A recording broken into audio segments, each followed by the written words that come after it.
Good evening दोस्तों, this is विकास सिंह और आज हम लोग हमारे सेकंड सेशन पे लाइव हैं और हम बात कर रहे हैं पिछले 2 दिनों से। मतलब कल हम लोगों ने शुरू किया है learning life skills and leadership from Krishna के नाम से एक सीरीज़। उन विषयों पे बात कर रहे हैं और मेरा मानना है कि कृष्ण से हम लोग बहुत कुछ हमारे जीवन में सीख सकते हैं और जो कृष्ण के पास है देने को हमारे लिए, वो जीवन को, हमारे व्यक्तिगत जीवन को, संस्थागत जीवन को, सामाजिक जीवन को और राष्ट्रीय जीवन को और वैश्विक जीवन को, सबको समृद्ध कर सकता है यदि हम कृष्ण से सीखें तो।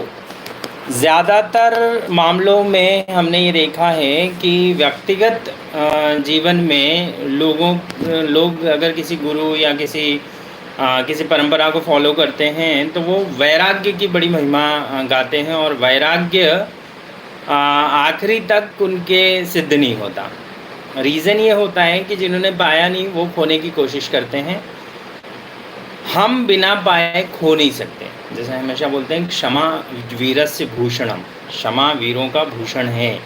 वो हर व्यक्ति को शोभा भी नहीं देती। तो क्षमा तब कर सकते हो जब आप उसके वो करने लायक हो, जब आप कुछ हो आपके पास, तब आप छोड़ो तो बेहतर है।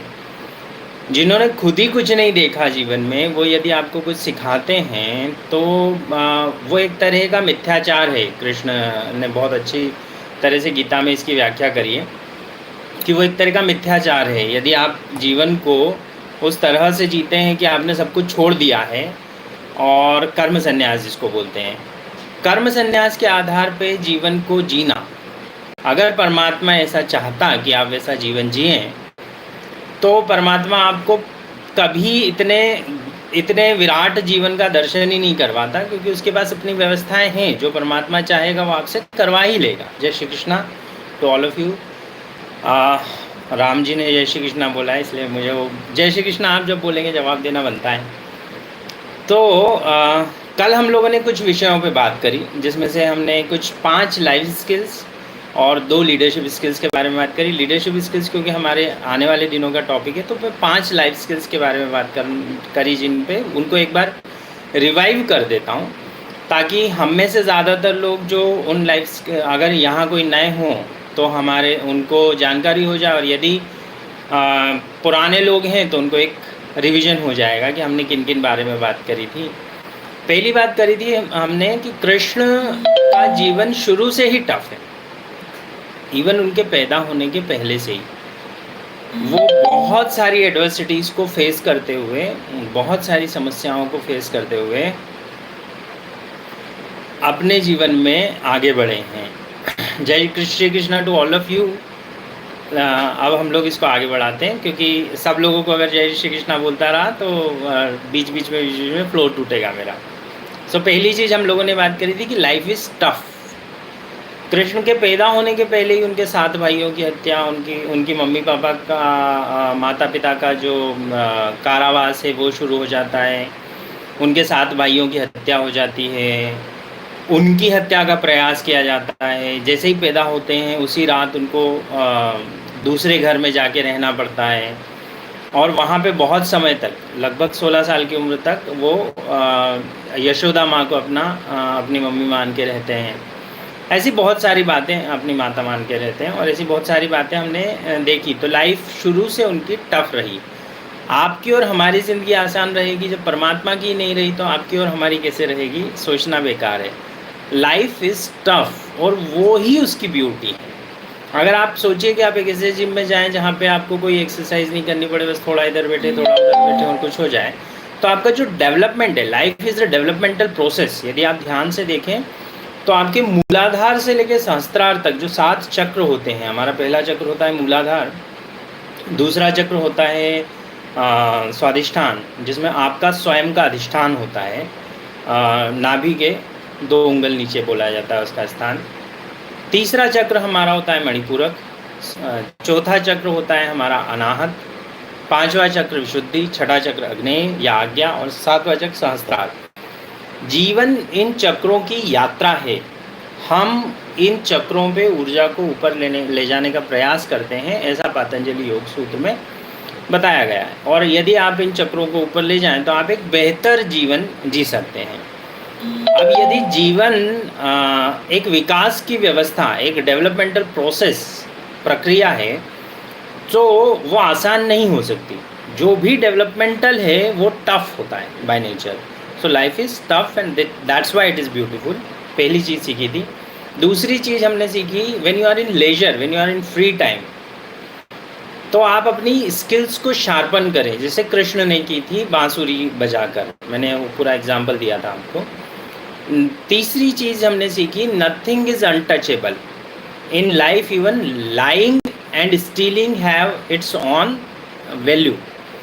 अगर आप झूठ बोलते हैं, अगर आप चोरी करते हैं, और अगर उसमें आपकी नीयत साफ है और आपकी इंटेंशन क्लियर है, तो आपको उसका भी पाप नहीं लगता है। और ये हमने कृष्ण के जीवन में देखा। एक और मैसेज कृष्ण की लाइफ से हमको मिलता है कि happiness is the pre requisite of success. अगर आप सक्सेसफुल होना चाहते हैं तो सबसे पहले खुश होना शुरू कीजिए, क्योंकि जो व्यक्ति खुश नहीं है, पहली बात उसके पास कोई भी नहीं जुड़ेगा। जब लोग नहीं जुटेंगे आपके पास, तो आपके पास सफलता नहीं जुटेगी। सफलता का आकर्षण आपकी स्माइल से आता है, आपके खुशी रहने से आता है। आप इसके बारे में बहुत विस्तार से चर्चा कल हुई थी। पांचवी चीज़ जो हमने सीखी थी कि take time out for your hobbies. अपने शौक के लिए, अपने दोस्तों के लिए, अपने मित्रों के लिए समय निकालें, क्योंकि उससे ज़िंदगी में ज़िंदादिली आती है और वो ज़िंदगी को बेहतर बनाता है। तो कृष्ण ने अपने लिए वो समय जब मौका मिला, उन्होंने वो अपने लिए समय निकाला, और वो बहुत इम्पॉर्टेंट है। अब नेक्स्ट चीज़ हम जो सीख सकते हैं वो ये है कि लोगों को लगता है कि धन जो है वो सफलता, मतलब धन आप इकट्ठा कर लेते हो और आपको सफलता मिल जाती है, ऐसा कुछ होता है। या आप सामर्थ्य इकट्ठा कर लेते हो और आपको सफलता मिल जाती है। सामर्थ्य और धन सफलता के बाद आता है, सफलता के पहले नहीं आ सकता। सफलता यदि आप आपके कर्म में है, आपको दुनिया जो भी पैसा देगी, यदि आप आपके कर्म में सफल हैं तो उसके प्रोपोर्शनेट में देगी। आपको जितना सम्मान दुनिया देगी, यदि आपके काम की क्वालिटी अच्छी है तो सम्मान की क्वालिटी भी ज़्यादा होगी, प्रतिष्ठा भी आपकी ज़्यादा बनेगी। तो कर्म में कुशलता आपके लिए आपका मापदंड है सफलता का। जितना आप कुशलता अर्जित करेंगे, धीरे धीरे सफलता के उतने मापदंड होंगे। तो यदि कोई व्यक्ति पहले सफल है तो ही उसके पास धन बाद में आता है। यदि कोई व्यक्ति पहले सफल है तो ही उसके पास प्रतिष्ठा बाद में आती है। यदि कोई व्यक्ति पहले सफल है तो ही उसके पास पद बाद में आता है। ये अगर जीवन की शैली रही तो ही जीवन विकासमान होगा। अगर उल्टा मानिए कि आप धनवान हो गए इसलिए लोग आपको सफल मानने लग गए हैं, तो हो सकता है आपकी योग्यताएं उतनी नहीं हो और आप सफलता को संभाल नहीं पाए। बहुत सारे लोगों की लॉटरी लगती है जो 2-3 साल में अपना पैसा नहीं संभाल पाते।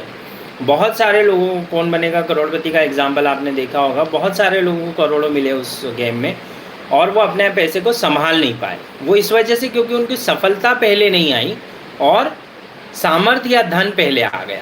ये जब हो तो आपको बहुत सारे एक से एग्जाम्पल मिल जाएंगे राजनीतिक प्रतिष्ठाओं के, राजनीतिक मामलों में, व्यावसायिक मामलों में, फिल्म इंडस्ट्री में, हर जगह एग्जाम्पल मिल जाएंगे।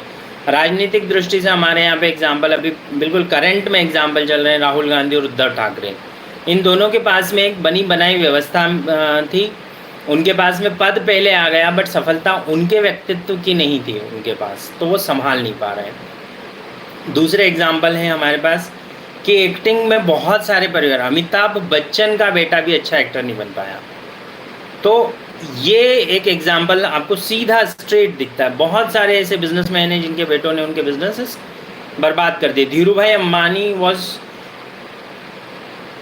लीजेंड और उनके बेटों ने बाद में ये किया कि उनके एक बड़े बेटे ने उस बिज़नेस को संभाल लिया, बट उसी जगह उनका जो छोटा बेटा था उसको जितना मिला 2.5 लाख करोड़ उस टाइम मिला जब वो डिवाइड हुए, और आज ये हालत है कि उनके पास में कुछ 25,000 करोड़ भी बच गया हो तो बहुत बड़ी बात है। नाउ सफलता पहले नहीं आना चाहिए, आपके कर्म की कुशलता पहले आनी चाहिए, कर्म में सफलता पहले आना चाहिए, रिजल्ट्स की सफलता बाद में, या कर्म की कुशलता पहले आनी चाहिए, रिजल्ट्स की सफलता बाद में। तो किसी गैम्बलिंग वाली सक्सेस के पीछे न जाएं, ये बेहतर। कृष्ण अपने आप में बहुत कुशल योद्धा, बहुत अच्छे नेतृत्व करता, और संपूर्ण व्यक्तित्व वो वृंदावन में ही हो गए थे। और उनको सफलता कहाँ मथुरा में जो सफलता मिली वो तो एक ही दिन में मिल गई सारी सफलता, बट उन्होंने फिर भी उस सफलता को एक डिटैचमेंट रखा और वो पूरी समर्पित कर दी उग्रसेन महाराज को, है ना, उग्रसेन जी को। खैर, तो वो वहाँ के राजा बन सकते थे मथुरा के, बट वो बने नहीं। दूसरी चीज़ हमको जो सीखना चाहिए कृष्ण से, कृष्ण ने हमेशा ये नियम बनाया कि जिधर धर्म है उधर में हो। आप अपनी लाइफ में ये कर सकते हैं क्या कि हर निर्णय लेते टाइम ये पूछें कि मेरा धर्म किधर है, या धर्म किस पलड़े में बैठा है, मैं उस तरफ जाके बैठूंगा। अगर आप वो करेंगे तो कृष्ण आपकी साइड होंगे हमेशा, क्योंकि जहाँ धर्म है वहाँ कृष्ण है, और जहाँ कृष्ण है वहाँ विजय है। यह तो धर्मस ततो जय, वैसी वाली बात है कि जहाँ धर्म है वहाँ जीत है। तो ये दूसरी बहुत इम्पॉर्टेंट चीज़ आपको समझनी चाहिए कि धर्म को, आज जो हम दूसरी स्किल सीख रहे हैं वो ये है कि धर्म को अपने साइड रखें। पहली स्किल कर्म की कुशलता महत्वपूर्ण है, सफलता पीछे से आना चाहिए। दूसरी स्किल, हमारे धर्म को हम हमारी तरफ रखें। जिस दिन धर्म हमारे साथ है उस दिन परमात्मा हमारे साथ है, जिस दिन धर्म हमसे विरोध में खड़ा है जिस निर्णय पे, उस दिन परमात्मा हमारे से विरोध में खड़ा है, और आप परमात्मा से नहीं जीत सकते। अगर कृष्ण भी दुर्योधन की साइड खड़े हो जाते तो शायद कृष्ण भी नहीं जीत पाते, और कृष्ण ने ये रूल बना रखा है कि वो हमेशा धर्म की तरफ खड़े होते हैं। अब इस मामले में एक बर्बरिक का एग्जाम्पल बहुत अच्छा मिलता है। बर्बरिक मतलब खाटू का श्याम। उन्होंने एक प्रण ले रखा था, और वो ये प्रण ले रखा था कि वो इस युद्ध में, जब महाभारत का युद्ध हो रहा था, तो वो ये प्रण लिया था कि इस युद्ध में जो भी हार रहा होगा मैं उस तरफ जाऊंगा और उस दल को जिताऊंगा, उस तरफ के लोगों को जिताऊंगा। अब ये कृष्ण को जब मालूम पड़ा कि बर्बरिक युद्ध के लिए निकले हैं, और बर्बरिक अपने आप में बहुत बड़े योद्धा और सिद्ध थे, तो कृष्ण ने बर्बरिक को रोकने का प्रयास किया। कहानी ऐसा कहती है कि बर्बरिक ने जब मन बनाया कि युद्ध के लिए जाऊंगा, तो कृष्ण बीच में उनको मिले, और चूँकि कृष्ण जानते थे कि बर्बरिक जिधर भी होंगे युद्ध वो ही लोग जीतेंगे, तो कृष्ण ने उनको रोका, और कृष्ण ब्राह्मण बन के गए। और कृष्ण ने बोला कि आप, अब वो पूरी कहानी में ब्राह्मण, कई दोनों झगड़े चलते हैं इसमें कि एक जगह बोलते हैं लोग ब्राह्मण बन के गए, एक जगह बोलते नहीं, कृष्ण के फॉर्मेट में, कृष्ण के रूप में गए थे वो। तो उन्होंने, कृष्ण ने जाके वहाँ बर्बरिक को रोका और बर्बरिक को बोला कि आप इस युद्ध में हिस्सा न लें।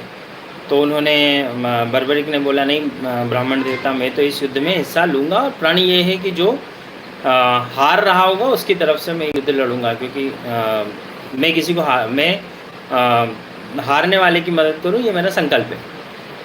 अब कृष्ण को पता था कि वहाँ पे अधर्म जीतेगा, अधर्म हार रहा होगा और धर्म जीतेगा, तो अगर ये बर्बरिक अधर्म की तरफ खड़े हो गए तो समस्या होगी। तो कृष्ण बोलते हैं कि वो नारायणी विद्या उनकी सिद्ध थी बर्बरिक की।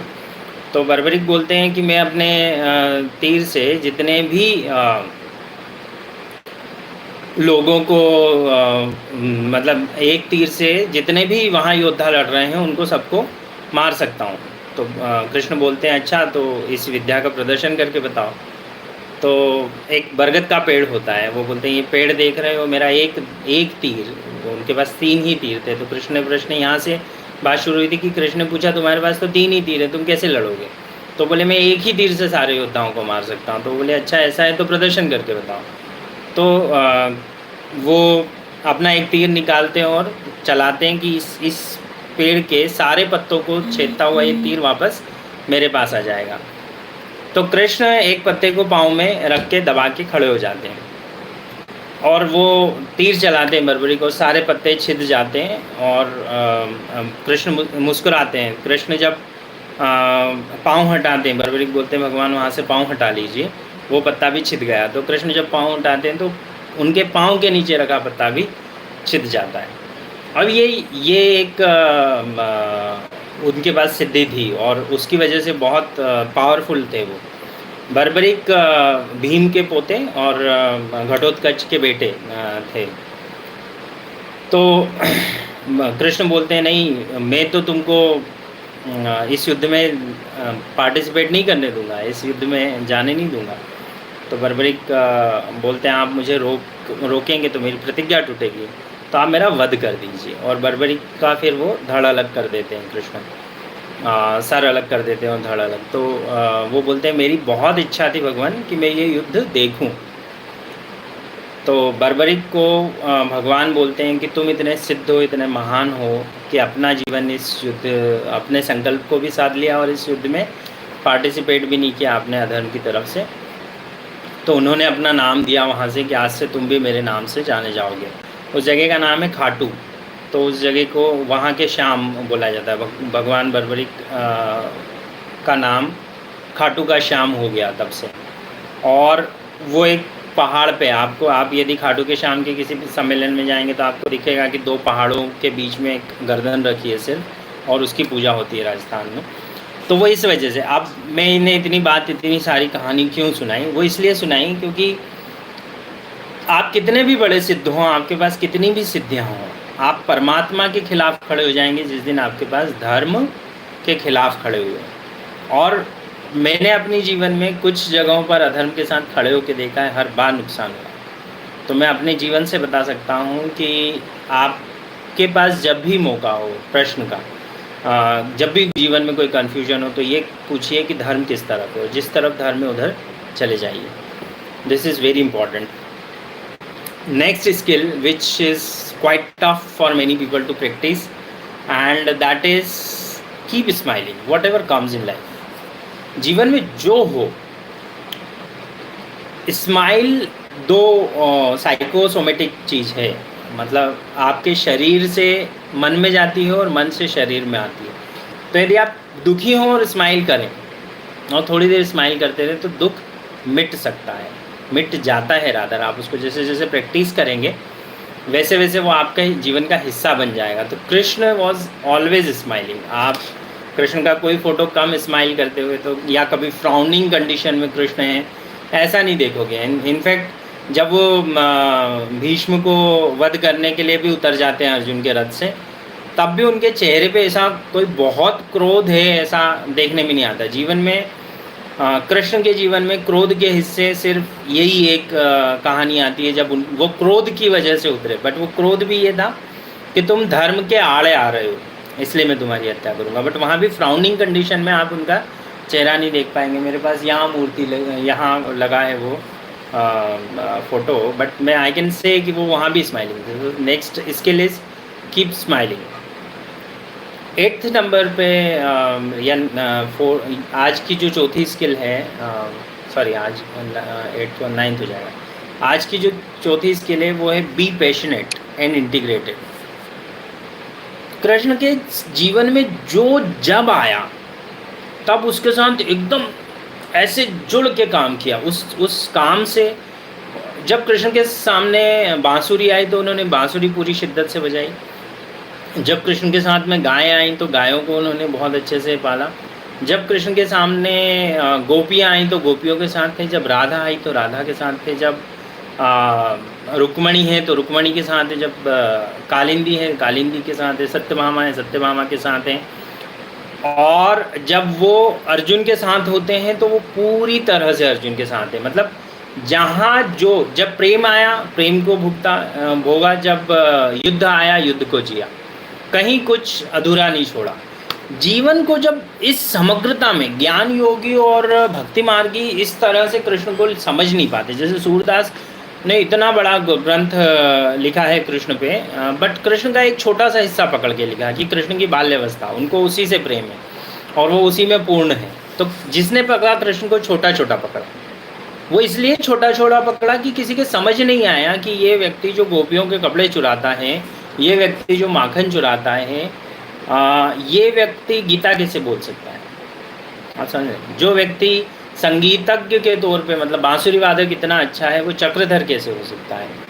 और जब वो इतना चॉकलेटी सा प्रेजेंटेशन है चक्र पूरा कृष्ण का, तो फिर वो उतना बड़ा युद्ध कैसे कर सकते हैं या करवा सकते हैं? पूरे युद्ध के सूत्रधार थे। अब खाटू का श्याम का एक और एग्जाम कहानी आगे बढ़ती जोड़ते हैं अब यहाँ पे, कि युद्ध खत्म हुआ तो प्रश्न ये आया कि इस युद्ध का सबसे बड़ा योद्धा कौन था?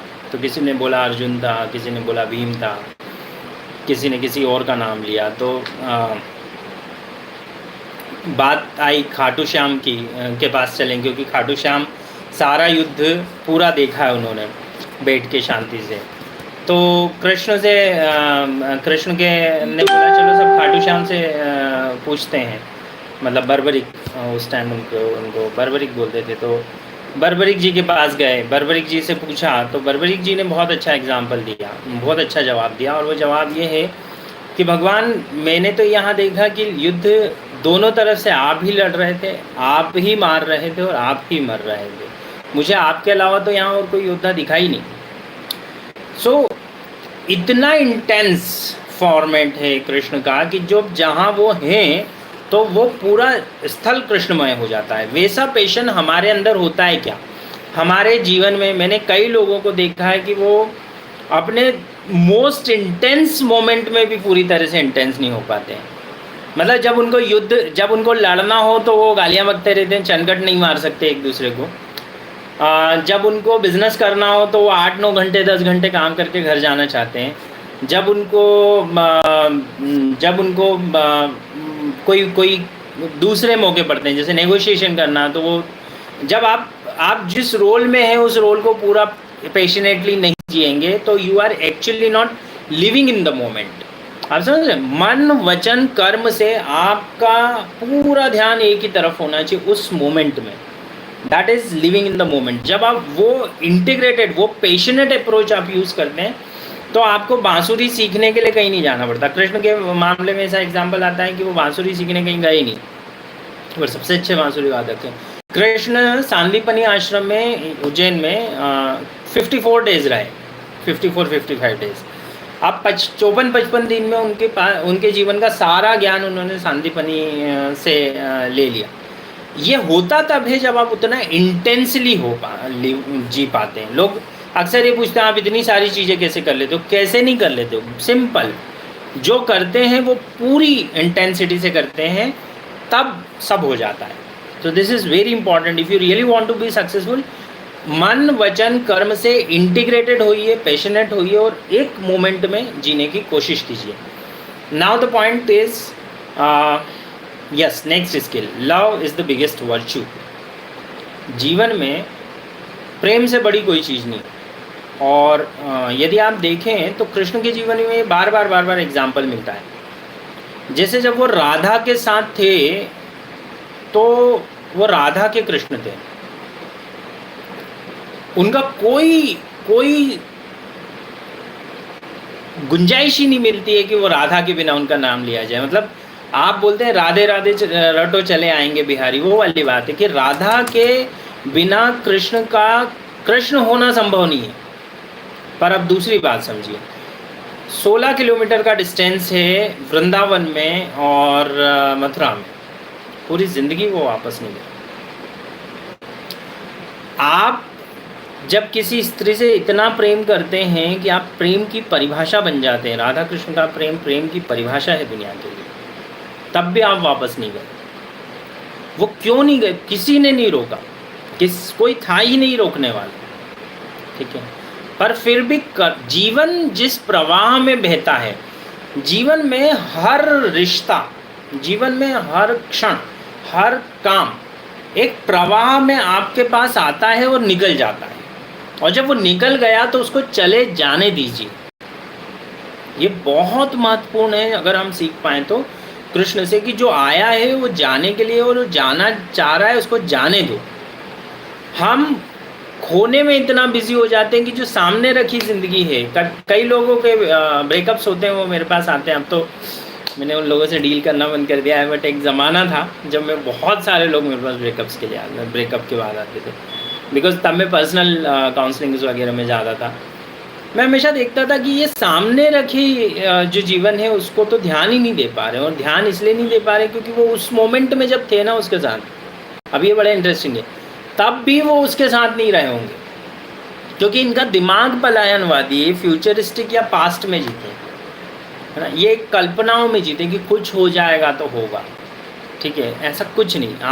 आप अब उसने मेरे से शादी नहीं करी, अब शादी नहीं करी तो राधा ने करी, जब राधा कृष्ण की शादी नहीं हुई, ठीक है, तो तुम्हारी नहीं हुई तो तुम बहुत कोई नुकसान में हो, ऐसा नहीं है। बट वैसा जीवन जी सकते हो क्या कि कृष्णमय हो के राधा जी और राधामय हो के कृष्ण जी, और फिर जब राधा और कृष्ण अलग हो जाएं तो न राधा के जीवन का कोई एग्जाम्पल मिलता है, न कृष्ण के, राधा के जीवन के तो फिर भी एक दो एग्जाम्पल मिलते हैं, बट कृष्ण के जीवन का एक ही एग्जाम्पल मिलता है जब उन्होंने राधा के बारे में कोई एक बहुत इंटेंस बात करी हो, और वो मिलता है जब विश्वकर्मा से वो द्वारिका बनवा रहे होते हैं, तो द्वारिका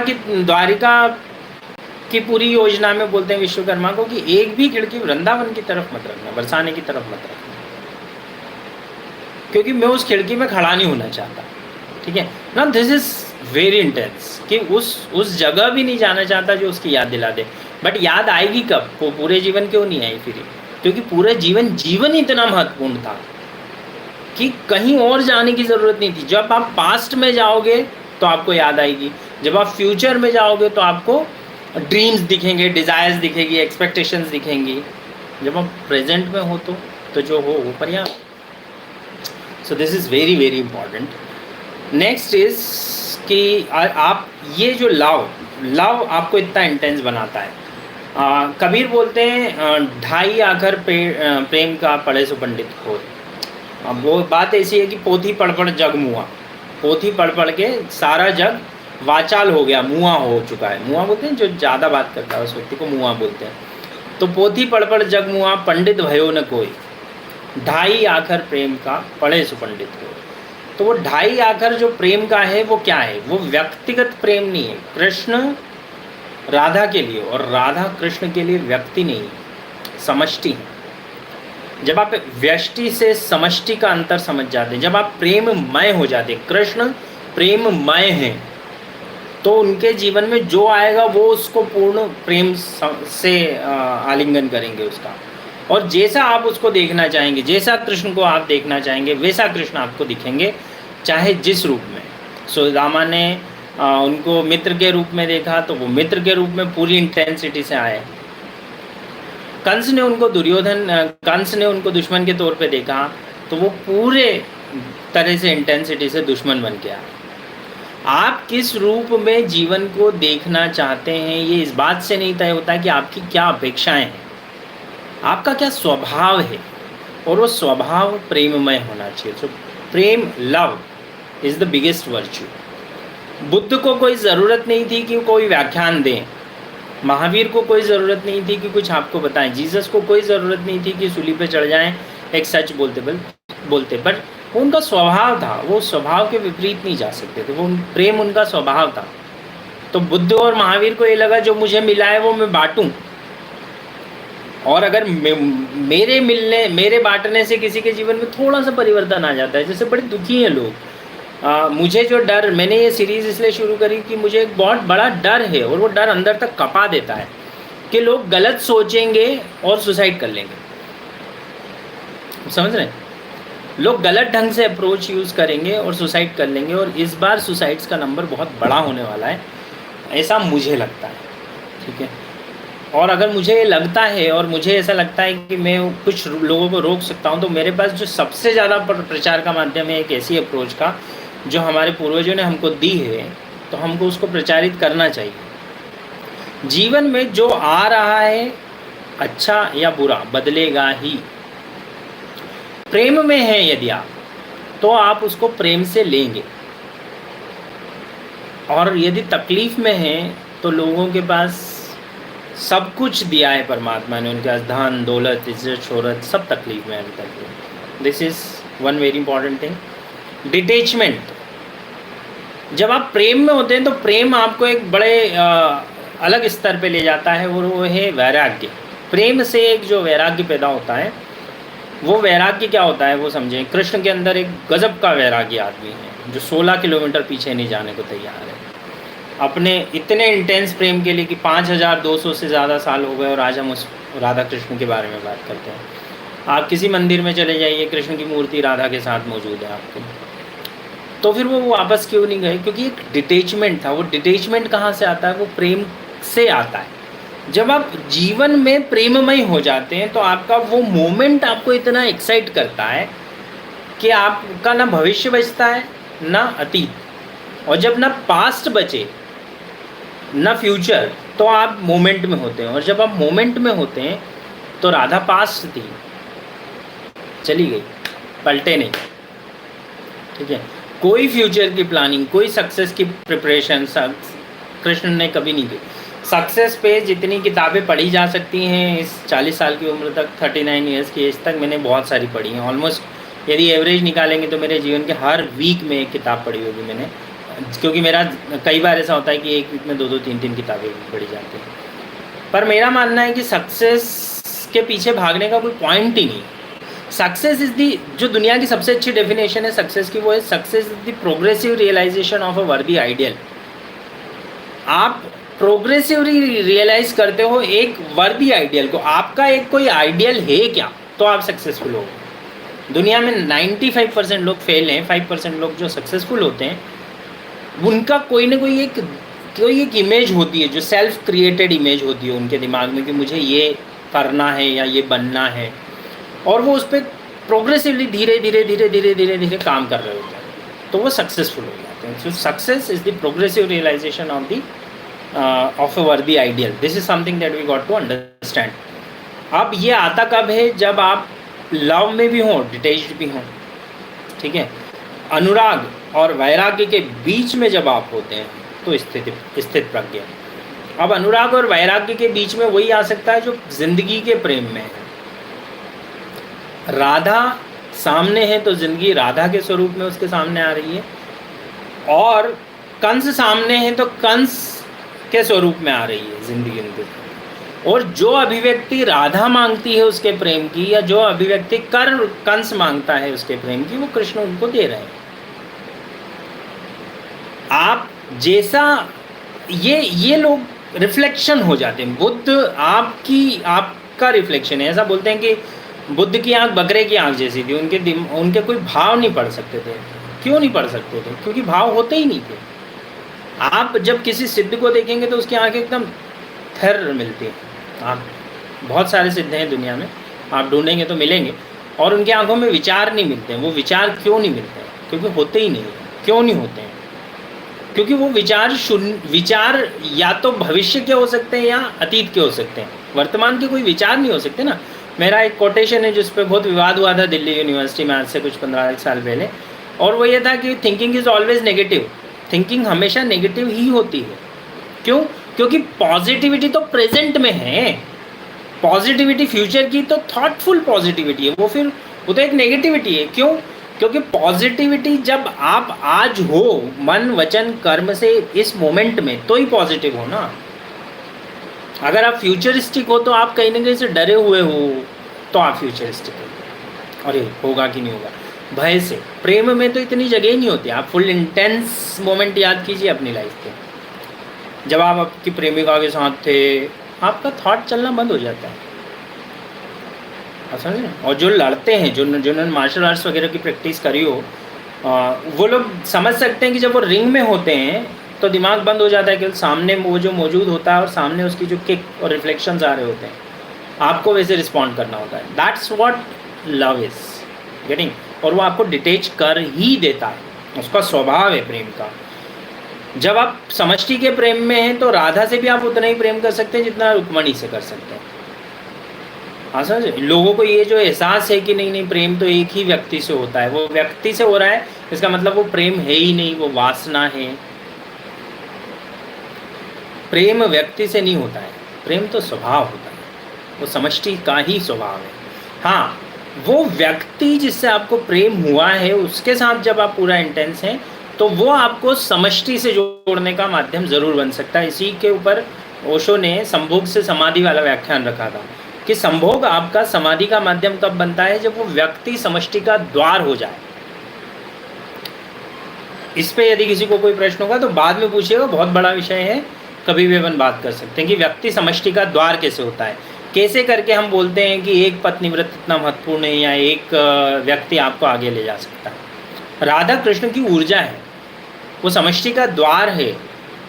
और फिर जो जिस स्वरूप में आती है, रुक्मणी के स्वरूप में आए चाहे सत्यभामा के स्वरूप में आए, तो स्वीकार होती है कृष्ण। कृष्ण उससे विरोध नहीं करते, ठीक है। नेवर कंप्लेन, कृष्ण के जीवन में समस्याओं की कोई कमी नहीं थी, और जहाँ नहीं थी समस्या वो मामा के घर जाके ले आए, गेटिंग, बुआ के घर जाके, सॉरी, और इतनी बड़ी बड़ी समस्याएं उठाई, जिनकी जो समस्याएं खुद की नहीं थी वो भी उठा लेते थे, ठीक है। पानी आ रहा है तो पूरा का पूरा गोवर्धन उठा लिया, पर्वत उठा लिया। तो ये ऐसा कैसे कर सकते हैं? कर सकते हैं वो लोग जो समष्टि के प्रेम में होते हैं, ठीक है। सो वो कंप्लेन नहीं करते जीवन से। लास्ट चीज़ जो आज के सीखने के लिए है कि अपने कम्युनिकेशन में मैंने ये देखा है कि मैं वेस्ट के कुछ विचारकों को फॉलो कर रहा था कि हम लोग हमारी कम्युनिकेशन में कर्टियस नहीं रह जाते हैं यदि वेस्ट को आप फॉलो करेंगे ना। हर सेंटेंस में एफ वर्ड यूज़ करते हैं, and they feel that is very very unconformist kind of approach, ठीक है, वेरी बोहमीन अप्रोच। वो नहीं है हमारे स्वभाव में। हमारे राष्ट्र में शालीनता मेरे अंदर मुश्किल से आती है, मेरे लिए मुझे बहुत कल्टिवेट करनी पड़ती है, प्रैक्टिस करनी पड़ती है। बट शालीनता हमारे कर्टसी, हमारे जीवन का एक बहुत महत्वपूर्ण हिस्सा होना चाहिए, भले ही हम कितने भी असर्टिव। जो बात रखनी है पूरी ईमानदारी से, सच कहने का साहस और सलीका दोनों एक साथ होना चाहिए आपके साथ। ये कृष्ण से सीखना है, और ये हम धीरे धीरे सीख सकते हैं। अगर आप मेरे जितने बदतमीज़ हैं तब भी आप धीरे धीरे सीख जाएंगे। मुझे समय लगा, बट मुझे ये समझ में आया कि कई बार आपके शब्द और आपकी शैली आपकी बात की महिमा को खो दे, बात की महिमा चली जाएगी उससे। लोगों को वो 4 लेटर वर्ड याद रह जाएगा, है ना, एफ वर्ड, आपने क्या बोला वो तो याद ही नहीं रहेगा। पर अगर आप शालीनता से रखें, जैसे एक बहुत अच्छे व्यक्ति हैं कुमार विश्वास, उनकी शैली का मैं बहुत बड़ा प्रशंसक हूँ कि वो किसी भी बात को बहुत अच्छे से, दुनिया उसको पकड़ ले ऐसे कैसे रखते हैं, वो वैसी शैली हमको सीखनी पड़ेगी। तो कृष्ण ने जब भी रखा, कृष्ण का लाइफ से ये एक एग्जाम्पल लेते हैं और फिर उसके बाद प्रश्नोत्तर पे आएंगे हम। कृष्ण ने दुर्योधन के दरबार में युद्ध के पहले गए, और जब अपनी बात रखी तो बहुत इंटेंस बात रखनी थी। बहुत इंटेंस बात ये रखनी थी कि आप अपने पूरे परिवार को, शांति दूत बन के गए थे तब, अपने पूरे परिवार को आपस में लड़ा रहे हो महाराज धृतराष्ट्र, ठीक है। और वहाँ धृतराष्ट्र के दरबार में, ठीक है, अपनी बात को पूर्ण शालीनता से रखी, और रखने के बाद भी वहाँ के दुष्ट लोगों ने उनको अरेस्ट करने की कोशिश करी, उनको गिरफ्तार करने की कोशिश करी। वहाँ उन्होंने अपना विराट स्वरूप दिखाया। तो जब ज़िंदगी आपको, एक और ये बात लास्ट समझ लें कि कर्टसी और असर्टिव के बाद भी कई बार ज़िंदगी आपको मजबूर कर देगी कि आप अपना विराट स्वरूप दिखाएं, ठीक है। तो वो विराट स्वरूप दिखा ही देना चाहिए कभी कभी। अब आते हैं हम प्रश्नोत्तर पे। यदि आपके कुछ 2-4 प्रश्न होंगे तो हम बात करेंगे। ओके, बहुत सारे वो लोगों ने वेलकम, थैंक यू, ये सब बोला है। I did not know Khatu का श्याम स्टोरी। अच्छा, खाटू के श्याम की स्टोरी बड़ी प्रसिद्ध है, और खाटू के श्याम के भजनों में जाया करें, मज़ा आएगा आपको। जिन लोगों को थोड़ी सी लाइफ में हल्कापन चाहिए ना, वो उन लोगों को मतलब हल्कापन मतलब दिमाग में ज़्यादा लोड हो और सेलिब्रेशन करना हो, तो इस्कॉन बहुत अच्छी जगह है। खाटू के श्याम के बहुत अच्छे कीर्तन होते हैं हमारे यहाँ पे आसपास की। किसी भी एक मंडली को से जुड़ जाइए, फिर वो मंडली वाले आपको फॉलो करते रहेंगे कि साहब यहाँ कार्यक्रम में वहाँ चलिए, वहाँ कार्यक्रम में वहाँ चलिए, तो मज़ा आता है उसमें। Hello sir, I am from the civil engineering field. I want to ask one thing that because of lockdown situation should I change my field, please guide. Yes, देखो, अगर सिविल इंजीनियरिंग को मोहब्बत करते हो और आप सिविल इंजीनियर इस वजह से हो कि आप और कुछ हो ही नहीं सकते, जैसे नवाजुद्दीन सिद्दीकी के मामले में बात हुई, मुझे बड़ा अच्छा प्रश्न का जवाब लगता है नवाजुद्दीन सिद्दीकी का ये, कि उनसे पूछा गया कि आप एक्टर नहीं बनते तो क्या करते? बोलते क्या करते, कुछ नहीं करते, मर जाते, क्योंकि एक्टिंग के अलावा कोई ऑप्शन ही नहीं। अगर आपके पास कोई सेकंड ऑप्शन नहीं है और if you love it so much civil engineering को, तब तो फिर मैं बोलूँगा ही नहीं कि छोड़िए। फिर आप भूखे भी रहें तो भी आपको अपनी ही फील्ड में रहना चाहिए। जैसे वैन गॉग रहा, आज उसकी एक एक पेंटिंग 10-10 करोड़ 20-20 करोड़ में बिकती है, तो वो अपनी फील्ड में रहना चाहिए। बट यदि आपने काका मामा बाबा चाचा या पीयर प्रेशर में कहीं किसी कारण से सिविल इंजीनियरिंग को पकड़ रखा है, तो छोड़ दीजिए। कोई ऐसा व्यवसाय चुनिए जो सीधा साधारण हो, जो सीधा पैसा दे दे अभी, क्योंकि सिविल इंजीनियरिंग के लिए अभी आने वाले 2-3 साल थोड़े से टफ जाने वाले हैं। सर क्या कोई एक पर्सन हमारे जीवन में समष्टि बन सकता है? समष्टि का द्वार बन सकता है एक व्यक्ति। समष्टि का द्वार जब बन जाए तो वो पर्सन भी समष्टि बन सकता है। आपको जैसे इस मामले में बहुत अच्छा एग्जाम्पल कृष्ण के जीवन का मिलता है कि यशोदा मैया कृष्ण को बोलती हैं मिट्टी खा रहे होते हैं कृष्ण, तो यशोदा मैया बुलाती हैं उनको और पकड़ लेती हैं। तो वो बोलती है मुंह खोलो और मुंह खोल के दिखाओ कि तुम्हारे अंदर मुंह में क्या है। तो जब मुंह खोलते हैं तो उनको पूरा ब्रह्मांड दिखता है यशोदा मैया, और यशोदा मैया डर जाती है। अब वो ब्रह्मांड दिखता है क्या? प्रेम यदि इतना प्रकांड हो आपका कि वो व्यक्ति आपके प्रश्न, आपका लालच है यदि कि नहीं, या इनसिक्योरिटी है कि नहीं मैं इसके साथ नहीं रहूँगी तो मैं दुखी रहूँगी या रहूँगा, या मैं इसके साथ नहीं रहूँगा तो मेरे को एक घटिया से व्यक्ति के साथ शादी करनी पड़ेगी, या मैं इसके साथ, ये सब जो चीज़ मैं है ना, मैं अगर ये मैं इतना बड़ा है तो आप उसका भी शोषण कर रहे हैं और अपना भी शोषण कर रहे हैं। तो वो व्यक्ति समष्टि का द्वार नहीं बन सकता आपके लिए। बट उल्टा हो कि कुछ हो, मेरे तो गिरधर गोपाल दूसरा न कोई। अब वो गिरधर गोपाल पत्थर की मूर्त है। वहाँ कृष्ण को गए 2500 साल से ज़्यादा हो गए थे, राधर 500 साल पहले की हैं मीरा, तो आप सोच लें कि कितना 4500 साल का गैप है। बट फिर भी वो बोल रहे हैं मेरे तो गिरधर गोपाल दूसरा न कोई। वो हो सकता है कि आपके साथ यदि किसी व्यक्ति के साथ, और यदि किसी व्यक्ति के साथ आपका नहीं हो सकता तो आप ये मान के चलिए कि बड़ा मुश्किल है, फिर किसी भी व्यक्ति के साथ नहीं हो सकता। क्योंकि राधा का तो वो गुण था, मीरा का तो गुण था, और उन्होंने उस गुण को इतना अपनी प्रत्या को इतना आरोपित करा उस प्रतिमा पे कि वो गिरधर गोपाल की हो ही गई पूरी। आप एक व्यक्ति की हो जाओ, पूरी समष्टि आपकी हो जाएगी, बशर्ते आप उस व्यक्ति के होते हो क्या। और फिर उस व्यक्ति से अच्छा प्रेम जब समष्टि का हो तो वह अपेक्षाएं नहीं साधता, बट व्यक्ति का हो तो वो अपेक्षा रखेगा कि नहीं उसको भी मेरे से प्रेम करना चाहिए, उसको भी रिस्पॉन्ड करना चाहिए, है ना। अब नहीं रिस्पॉन्ड कर रहा है तो वो उसकी मर्जी है, ठीक है। आपको प्रकृति जो जितना रिस्पॉन्ड कर रहा है उतनी ही पर्याप्त है, ठीक है। सो एक व्यक्ति भी समष्टि हो सकता है, एक व्यक्ति समष्टि का अक्सर द्वार होना चाहिए। जब एक व्यक्ति समष्टि का द्वार होता है तो आपका व्यभिचार पैदा नहीं होता। आप समझ रहे हो व्यभिचार क्या है? स्वभाव का विचरण, ठीक है। स्वभाव का विचरण, मन का विचरण कि मुझे इस व्यक्ति में भी आकर्षण है, उस व्यक्ति में भी आकर्षण है, उस चीज़ में भी आकर्षण है, उस काम में भी आकर्षण है। अब काम के प्रति हो, मतलब आपके बिजनेस या आपकी जॉब या आपके प्रोफेशन के प्रति, तो वो काम से प्रोफेशन से व्यभिचार हुआ। व्यक्ति के प्रति हो तो व्यक्ति से व्यभिचार हुआ। बट वो उस व्यक्ति का कोई लेना देना नहीं होता इस बात से। प्रेम आपका स्वभाव होना चाहिए। प्रेम उस व्यक्ति से करेंगे, वो व्यक्ति हमसे करेगा तभी हमारा कोई होगा, नहीं होता ऐसा।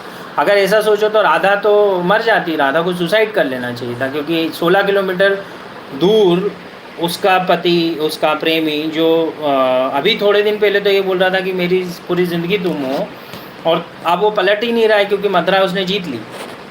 सोचो राधा के प्रति, राधा की अप्रोच में जाके देखो कि कितनी भयानक नेगेटिविटी आ जाएगी। जब वो ग्वाल बाल था, जब वो नंद का बेटा था, तब तक तो वो सब राधे राधे करता रहा पूरे जीवन, और जैसे ही मथुरा का आधिपत्य मिला उस दिन से राधा को देखा ही नहीं।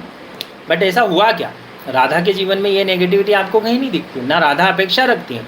गोपियाँ ज़रूर बोल रही हैं उद्धव से कि तुम क्या जानो प्रेम क्या होता है, ठीक है, युद्ध के बाद और सब खत्म हो जाने के बाद एक बार जब मथुरा से वापस उद्धव को भेजा तो गोपियाँ रोई, राधा रोई। राधा रोती भी नहीं है। राधा को कृष्ण से और कृष्ण को राधा से आत्मिक रूप से अलग नहीं किया जा सकता। और जो प्रेम आत्मिक नहीं है वो तो वासनात्मक प्रेम है, आप समझ रहे हैं। और वो प्रेम का सिर्फ स्टार्टिंग पॉइंट है। अशुद्ध है मैं ये नहीं बोलूँगा, मेरे हिसाब से वासना अशुद्ध नहीं होती, ठीक है, पर वो स्टार्टिंग पॉइंट है और आप स्टार्टिंग पे ही रुके, मूलाधार पे ही रुक गई आपकी एनर्जी, आप उसके बियॉन्ड जा नहीं पा रहे हैं।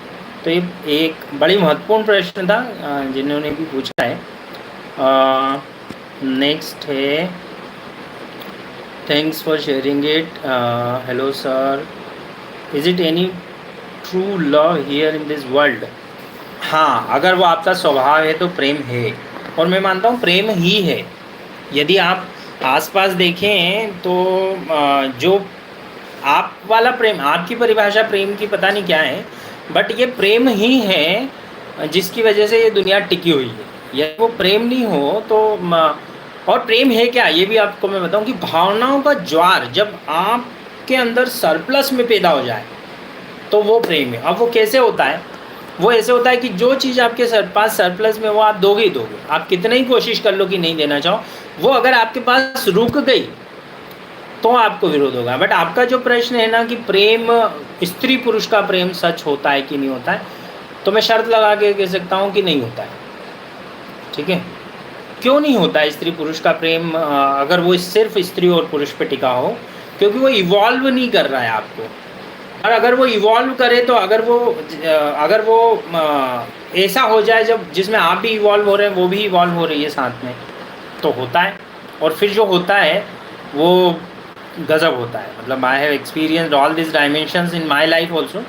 सो मैं आपको बता सकता हूँ कि फिर दुनिया की सारी खूबसूरती एक तरफ और वो एक अजीब सी गोलमोल सी लड़की एक तरफ, ठीक है, और दुनिया का सारा काम एक तरफ और सारा प्रतिष्ठा एक तरफ, और फिर आपको ऐसा लगेगा कि नहीं, मेरे को तो मेरा ही काम अच्छा लगता है। प्रेम दो, इसमें कन्फ्यूशियस एक बहुत अच्छी बात बोलते हैं कि जीवन में सफल होना है तो सिर्फ दो चीज़ करनी पड़ती है। एक, उस व्यक्ति के साथ रहो जिससे आप प्रेम करते हो, और दो, वो काम करो जिसको आप प्रेम करते हो।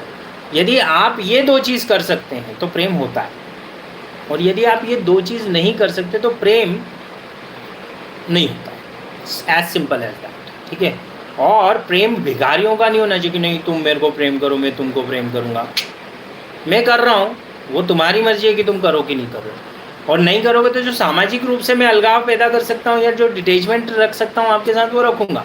बट मैं प्रेम करना बंद कर दूंगा आपको, मेरे हाथ में नहीं है। आप समझ रहे हैं, नदी के हाथ में नहीं है कि बहना बंद कर दे। आप सोच के देखें कि क्या गंगा खुद से स्वभाव से रोक सकती है अपने आप को? नहीं रोक सकती। बुद्ध के हाथ में नहीं है, महावीर के हाथ में नहीं है, जीसस के हाथ में नहीं है कि वो आपको प्रेम करना बंद करे, समझते हो। सो प्रेम स्वभाव होता है। प्रेम किसी के रिस्पॉन्स का वेट नहीं करता। गंगा ये वेट नहीं करती कि वो गंगा सागर में मिलेगी कि नहीं मिलेगी। बहना है, बे चली जा रही है, वो मिलती है, कई बार मिलती है, कई बार भाप बन के उड़ जाती है, ठीक है। तो बहुत सारा पानी गंगा का भाप बन के भी तो उड़ता है, और वो गंगा ही तो था जो पानी भाप बन के उड़ गया। तो वो स्वभाव है, प्रेम स्वभाव होता है। Thank you for sharing these stories and lessons. Sir, समष्टि वाली लाइन कुछ समझ नहीं आई। ओके, देखिए, एक तो हुआ व्यक्तिगत, एक हुआ पूरे यूनिवर्स से, पूरे कॉस्मॉस से आप इन्वॉल्व होते हैं। तो व्यक्तिगत, जब तक पाने का भाव है तब तक हर चीज़ व्यक्तिगत है, ठीक है। अब पाने का भाव कब तक होता है? जब तक आपके पास किसी चीज़ का अभाव हो। अब अभाव कब तक होता है? जब तक आपके अभाव एक भाव है किसी चीज़ के न होने का, ठीक है। आपके पास जब ये न होने का भाव होगा कि मेरे पास वो नहीं है इसलिए मैं कम हूँ, तब तक ये सिर्फ भावनात्मक रूप से आप कम हैं। नहीं तो कबीर तो जुलाहा था, ठीक है, पर वो ईश्वर के कितने नज़दीक था, ठीक है। सो वो जो बात है, जब आप स्वाभाविक रूप से देने पे आ जाते हैं। मेरे लिए ये जो मैं यहाँ एक्सरसाइज कर रहा हूँ, ये ज़्यादा देना है, बहुत ज़्यादा देना है, और कम लेना है। हर बार मेरे से अभी कोई एक डिजिटल मार्केटिंग कंपनी वाले अप्रोच कर रहे थे, वो बोले sir you are so good, हम आपके लिए बहुत अच्छी डिजिटल मार्केटिंग कर सकते हैं और अपन ये चेंज कर सकते हैं, वो चेंज कर सकते हैं। मतलब देखो मेरे लिए वो बोले आप बहुत अच्छे स्पीकर बन सकते हैं यदि आप अपना शर्ट बदल लें तो, है ना। मैंने दिस इज सो चाइल्डिश, कपड़े बदल लो, ढंग से बैठ जाओ। और मैं मेरे लिए कर रहा हूँ, यदि अगर मैं ऐसे काम करता हूँ जिसमें विकास सिंह बड़ा हो जाए तो विकास सिंह पहले ही छोटा आदमी है। आप समझें, ये बहुत बहुत बारीक बात है। विकास सिंह अगर विकास सिंह के लिए बड़ा बनने की कोशिश कर रहा है तो वो विकास सिंह खुद में बहुत छोटा आदमी है, वो एक्सेप्ट कर चुका है। पर अगर विकास सिंह ये सोचे कि हमारे यहाँ से 2500 साल पहले, चाणक्य के बाद कोई ऐसा एग्जाम्पल नहीं मिलता है कि किसी ने कर्मयोग को इतनी इंटेंसली आंदोलन बना दिया हो विश्व में कि पूरा का पूरा फिर कोई सिकंदर हमारी रिवर को क्रॉस नहीं कर पा रहा है, या फिर कोई सिकंदर हमारे पास अंदर आसानी से नहीं रुक पा रहा है। फिर आता भी है तो वो साष्टांग दंडवत करके वापस चला जाता है। मेरा मानना है कि हमारे पास एक ऐसी विधा थी, एक लाइफ की अप्रोच थी जिसको दबा दिया गया है, ठीक है, बहुत सारे कारणों से जो दब गई, और उसकी वजह से हमारा राष्ट्र इतने साल गुलाम रहा। उसकी वजह से हमारे यहाँ पे आर्थिक प्रगति हमारे यहाँ की थी, सोने की चिड़िया वाली बात थी, या जो विश्व गुरु वाली बात थी, वो सब खो गई। मेरा मानना है वो ये सब इसलिए खो गई कि सारे ज्ञानी जाके गुफाओं में बैठ जाते हैं या मंदिरों में हरे रामा हरे कृष्णा कर रहे हैं। मुझे हरे रामा हरे कृष्णा करने से भी कोई परहेज नहीं है और गुफाओं में बैठने से भी कोई परहेज नहीं है। पर मेरा मानना है कि जीवन यहाँ नहीं जी सकते हो आप पूर्णता में, तो आप वहाँ भी पूर्णता में नहीं हो। आनंद भगवान बुद्ध के पीछे पीछे पीछे पीछे पीछे पीछे पीछे पीछे पूरी जिंदगी घूमा, और फिर भी लास्ट टाइम भी ये पूछा करा कि अब तुम मर रहे हो, तो लास्ट जब डेथ बेड पे हैं बुद्ध, और बुद्ध से पूछता है कि अब आप तो देहावसान हो रहा है आपका, आप तो शरीर छोड़ रहे हो, पर मेरे तो जीवन में कोई विकास हुआ ही नहीं, तो आप मेरे को तरीका बताओ। तो आनंद को बुद्ध ने लास्ट जो लाइन बोली है वो है आपको दीपो भव, अपना दीप खुद बनो। अब हम हमारा दीप क्यों नहीं बन पा रहे हैं, हम क्यों करके बाबाओं के चक्कर लगा रहे हैं, हम क्यों करके ये सब कर रहे हैं, क्योंकि हम हमारे आज के जीवन में खुश नहीं है। हम आज के जीवन में क्यों खुश नहीं है, क्योंकि हमारी अपेक्षाओं में फंसे हुए हैं, और हमारी अपेक्षाओं में फंसे होने का कारण क्या है कि हम धन इकट्ठा नहीं कर रहे। अरे जब आप धन नहीं इकट्ठा कर सकते तो परमात्मा को कैसे इकट्ठा करोगे, परमात्मा से कैसे, जब आप सीधे सीधे धन से नहीं मिल पा रहे हो, परमात्मा से मिलन होगा क्या। आपको स्त्री नहीं मिल रही, परमात्मा से मिलोगे क्या। दो चीज़ें हैं जीवन में जिसके पीछे आदमी दौड़ रहा है, कंचन और काया। जो वो भी नहीं जुटा पाता है, वो भाग के और वहाँ जंगलों में बैठ के साधना करने लग जा रहा है, या वो मंदिरों में ढोल पीट रहा है, नहीं होगा जीवन। हाँ, मंदिरों में ढोल पीटे कोई बाद में, जैसे चैतन्य महाप्रभु का एक एग्जाम्पल आता है, वो उस टाइम की ज्ञान परंपरा के सर्वोच्च स्तर पे बैठे हुए व्यक्ति थे। उन्होंने सारे लोगों को शास्त्रार्थ में हरा दिया था। उसके बाद वो चैतन्य महाप्रभु हो गए, ढोल लेके निकले और पूरी रोड पे गांव-गांव जाके और कीर्तन करते थे और नाचते गाते रहते थे। उनसे सखी संप्रदाय निकला। अब आप बताएं कि चैतन्य महाप्रभु जैसे व्यक्ति के लिए संभव है, पर आप यदि आप कोशिश करें कि नहीं, not possible. Getting my point. मैं जो जिस बात पे आना चाह रहा हूँ, ओके, अगेन लेजीनेस पे किसी ने क्वेश्चन पूछा था।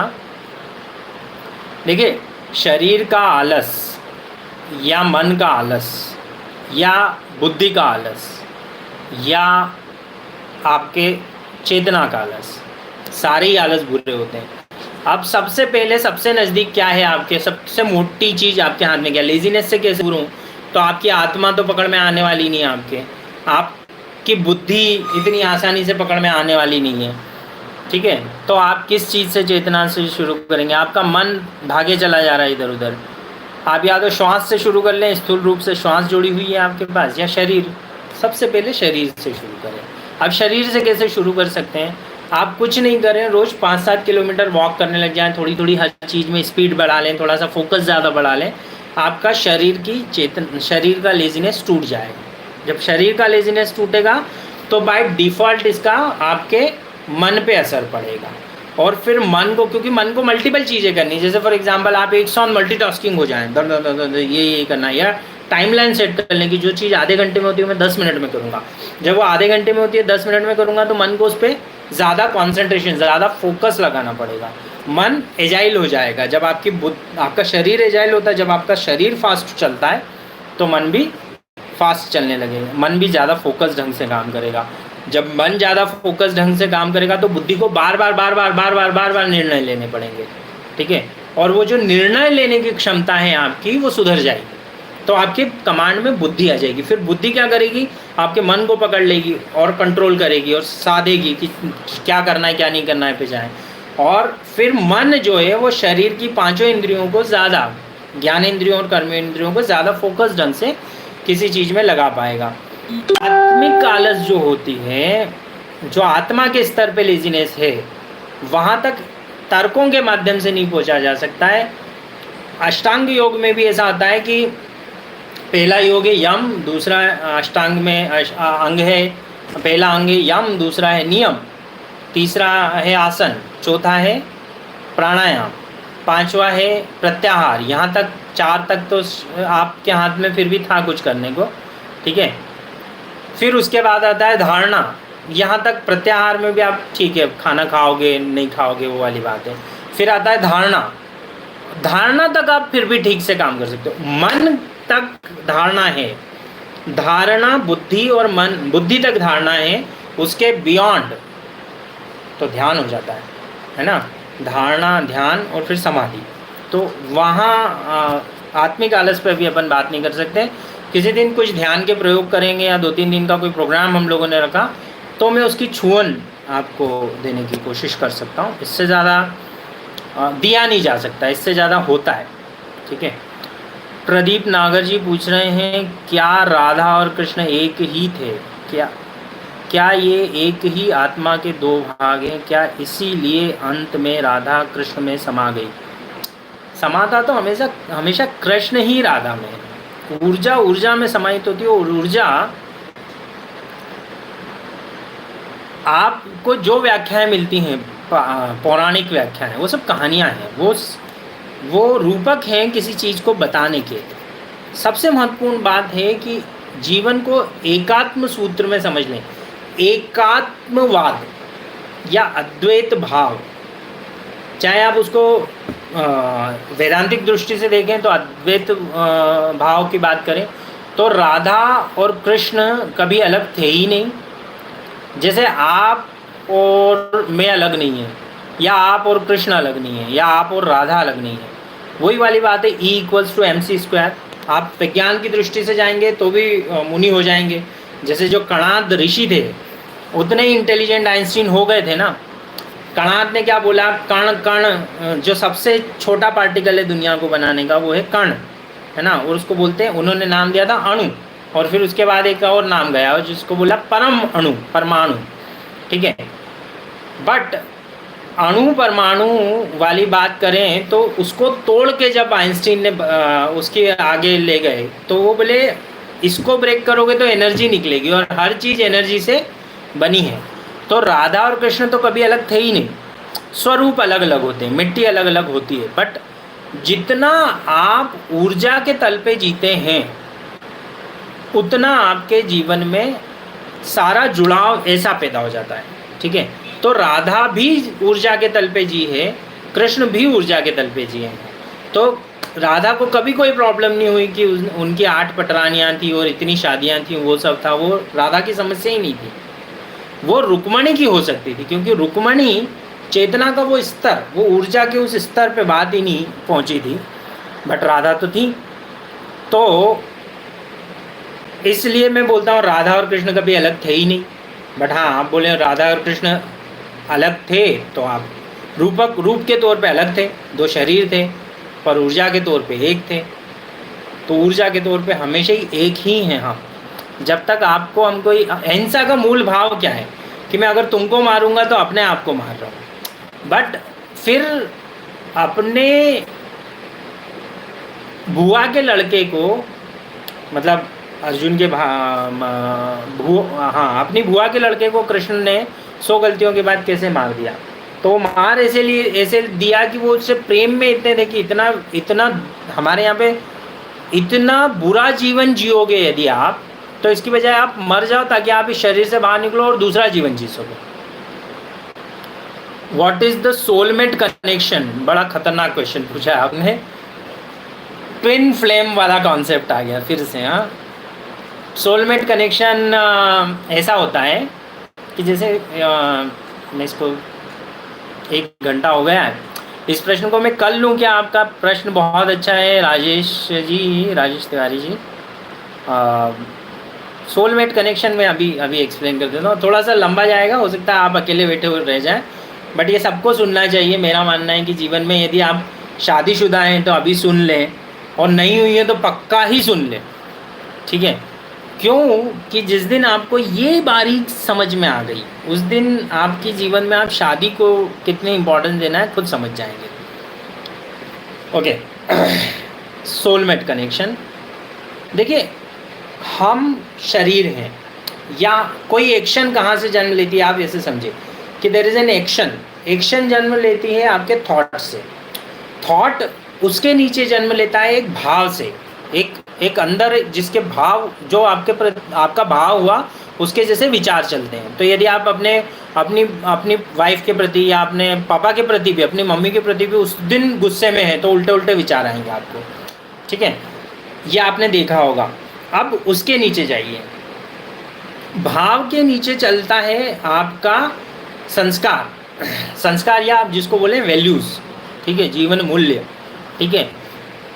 अब जीवन मूल्यों के नीचे चलता है आपका कोर वैल्यू, ठीक है?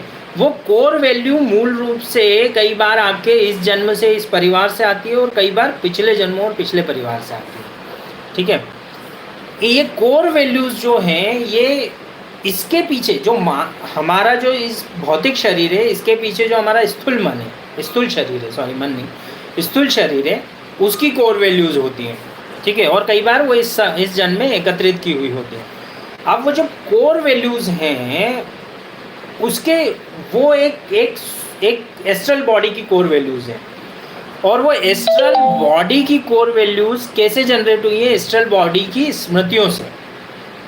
अब एस्ट्रल बॉडी की स्मृतियों में क्या हुआ है ऐसा, तो एस्ट्रल बॉडी को यदि आप और तोड़ें तो वो ऊर्जा के फॉर्म में, एनर्जी के फॉर्म में कन्वर्ट होती है। तो मतलब एस्ट्रल बॉडी भी बनती है एनर्जी से है, ठीक है? अब ऊर्जा जो है वो यात्रा कर रही है, जो आत्मिक तत्व है वो परमात्मा की ऊर्जा है, परम ऊर्जा है, परम आत्मा है, ठीक है? अब वो ट्रेवल कर रही है बॉडीज़ में, ठीक है? अब इस ट्रेवलिंग में एक स्त्री आती है, एक पुरुष आता है एक जन्म में, और वो दोनों एक दूसरे के साथ जुड़ते हैं। अब जब वो जुड़ते हैं तो उनके सातों चक्र पे वो कम्युनिकेशन होते हैं। सिर्फ संभोग एक ऐसी स्थिति है जब आपके मूलाधार से लेके आप पूरे तरह से किसी स्त्री या पुरुष के साथ में सातों चक्र ऐसे चिपक जाते हैं आपके, ठीक है? और यदि उस समय आप प्रेममय हैं, वासनामय नहीं, वो प्रेम इतना कि वो आपको चक्रों को नेक्स्ट लेवल तक धक्का लगा सके ऊर्जा, ठीक है? तो उसको बोलते हैं वज्रयान। हमारे यहाँ पे 3 यानों की चर्चा हुई है। एक है हीनयान मतलब ज्ञान मार्गी लोग, जो अकेले बैठ के ध्यान करना हो, वो एक ऐसा यान है जो आपकी ऊर्जा को ऊपर के तलों पर ले जा सकता है अकेले, सिंगल, हीनयान। हीन इसीलिए बोलते हैं, हीन मतलब छोटा। एक है महायान, भक्ति। हीनयान एक डोंगी है जिससे आप अकेले भवसागर पार करेंगे, ऐसी व्याख्या मिलती है। पर महायान एक महायान है, बड़ा यान है, जिसमें खेलने वाला परमात्मा है। यहाँ कृष्णमय है जीवन, तो कृष्ण खुद खेवनहार है और वो पूरी ऊर्जा को आगे ले जाता है। पर तीसरा एक और सूत्र है जो शिव योग का एक स्तर पे, शिव मतलब इसमें शिव सूत्र में बहुत अच्छी व्याख्याएं हैं, आप पढ़ें उसको।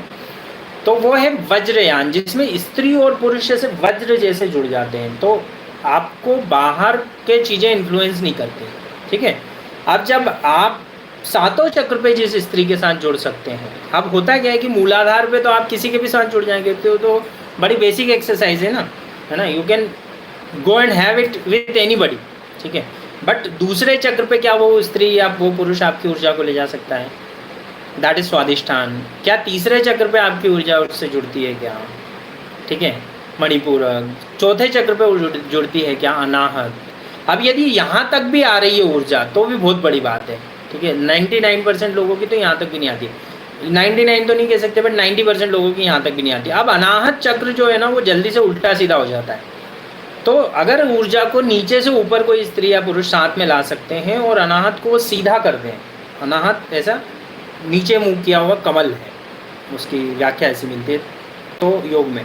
तो अगर वो सीधा हो जाए तो वो ऊर्जा को ऊपर, अब पूरी बॉडी में सिर्फ 2 चक्र हैं, 3 मतलब दूसरा चक्र ये है जहाँ ऊर्जा थामी जा सकती है। ठीक है, पहला होता है मूल आधार, वो मूल आधार है, वो आपका सेक्स सेंटर पे चक्र होता है, कुंडलिनी की दृष्टि से बता रहा हूँ। और तीसरा नेक्स्ट होता है अनाहत, जो आपको ऊपर ले आता है, यहाँ ऊर्जा हो जाती है। अब यदि आपके पति और पत्नी ने के संभोग से ऐसी स्थिति पैदा हो जाती है कि आपका अनाहत एक्टिवेट हो जाए, ठीक है, तो आपका वो सोलमेट बन जाता है।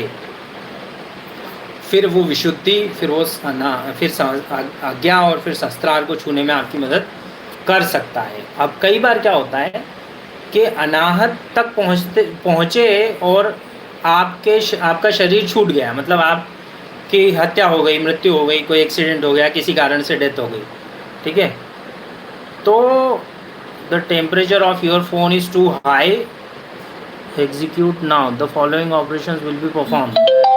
बंद हो गया।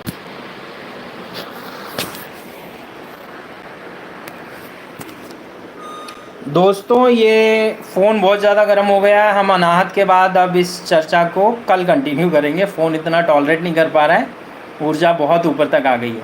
पर यह बात है कि अनाहत चक्र के ऊपर की ऊर्जाएं सोलमेट बन जाती हैं, ठीक है। यहाँ से इस पे क्या किया जा सकता है, कैसे पति पत्नी इस ऊर्जा को ऊपर ले जा सकते हैं, इन सारे प्रश्नों पे भी बात कर सकते हैं।